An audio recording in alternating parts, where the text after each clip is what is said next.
Bonjour, bienvenue, welcome guys. Dans cette nouvelle vidéo, les amis, j'espère que vous allez bien. Les gars, on va parler de Xabi Alonso. L'engouement que suscite son arrivée me rappelle celui qui a entouré l'arrivée de José Mourinho. Bien entendu, c'est deux époques différentes, deux coachs distincts. José Mourinho était venu pour permettre au Real de remporter la décima et de rivaliser avec le Barça, alors considéré comme la meilleure équipe d'Europe. Xabi Alonso lui arrive après une période faste, conclue par une saison en demi-teinte. Si je peux m'exprimer ainsi. Vous vous demandez certainement pourquoi j'ai fait le rapprochement entre ces deux coachs. Entre le départ de Mourinho et l'arrivée de Xabi Alonso, deux entraîneurs au succès phénoménal ont marqué l'histoire du club, remportant chacun 3 Ligues des Champions, avec une particularité pour Zidane, 3 sacres consécutifs, un exploit unique à ce jour.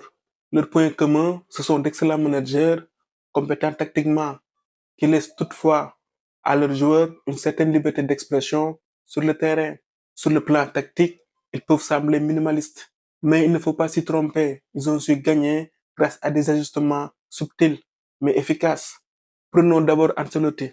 Lors de la conquête de la décima, le recrutement de Gareth Bale a été perçu comme la pièce manquante du puzzle. À son arrivée, beaucoup pensaient que Di Maria allait se retrouver sur le banc, mais Carlo Ancelotti a eu l'ingénieuse idée de le repositionner au milieu. Cela a permis au Real d'attaquer à 4 avec Bale et Di Maria animant les couloirs et Ronaldo recentré plus proche du but. Tout cela sans déséquilibrer l'équipe, Di Maria ayant un gros volume de jeu. La dernière trouvaille d'Ancelotti, c'est le repositionnement de Jude Bellingham en milieu attaquant. Après le départ de Benzema en Arabie Saoudite, le Real n'avait plus d'avant-centre de renom. Pour compenser cette perte, Carlo Ancelotti a imaginé un milieu à 4 garantissant stabilité et laissant à Jude la possibilité de se projeter vers l'avant. Résultat, 23 buts pour l'Anglais pour sa première saison. Cerise sur le gâteau, le Real a remporté la Ligue des Champions cette année-là. Zidane, quant à lui, a repris une équipe déséquilibrée avec un milieu composé de James, Modric et Toni Kroos. Il a fait le choix audacieux de laisser James sur le banc au profit de Casemiro. Avec le recul, cela semble évident, mais à l'époque, James jouissait d'un statut particulier. Le Real l'avait recruté après un excellent mondial. Ce changement a été parfois perçu comme défensif, mais c'est l'équilibre qui a dicté la décision de Zidane. Après avoir remporté sa première Ligue des Champions en tant qu'entraîneur, Zidane a compris qu'il fallait maîtriser le milieu pour durer, d'où certainement ses divergences avec Bale et l'intégration d'Isco dans le 11. Lors des finales 2017 et 2018, Zidane a aligné la même équipe.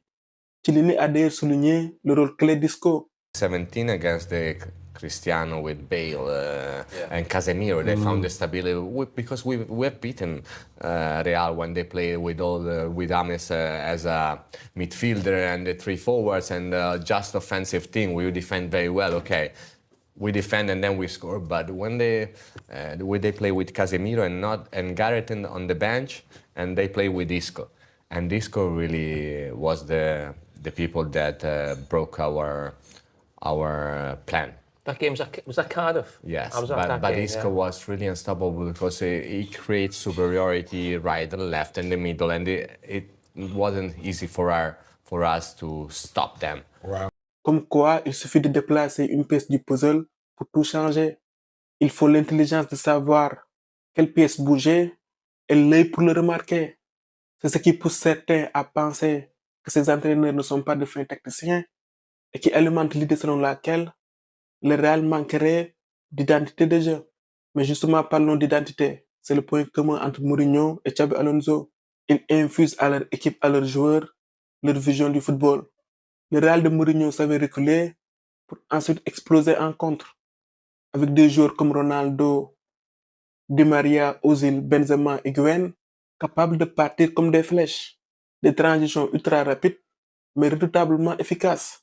Quant à Xabi Alonso, ce que j'ai entrevu à Leverkusen laisse entrevoir un coach offensif qui construit le jeu à partir de circuits préférentiels, mais son équipe est aussi capable de faire la différence en 3 passes. Il allie 2 visions, comme un mélange entre Mourinho et Guardiola. Lors de sa première conférence de presse en tant qu'entraîneur du Real, il a parlé de flexibilité. Il sait s'adapter aux qualités de ses joueurs comme celles de ses adversaires. Il ne reste pas figé dans un schéma. Au cours d'un même match, les rôles et les positionnements peuvent évoluer. D'ici quelques mois, on en saura plus sur Xabi Alonso entraîneur. Mais une chose est sûre, les amateurs du football offensif seront servis. On croise les doigts pour que son passage à Madrid soit couronné de succès. Voilà les amis, c'était tout pour cette vidéo. On se retrouve pour d'autres vidéos à très bientôt pour de Love of Football. Au micro, c'était Devract pour vous servir.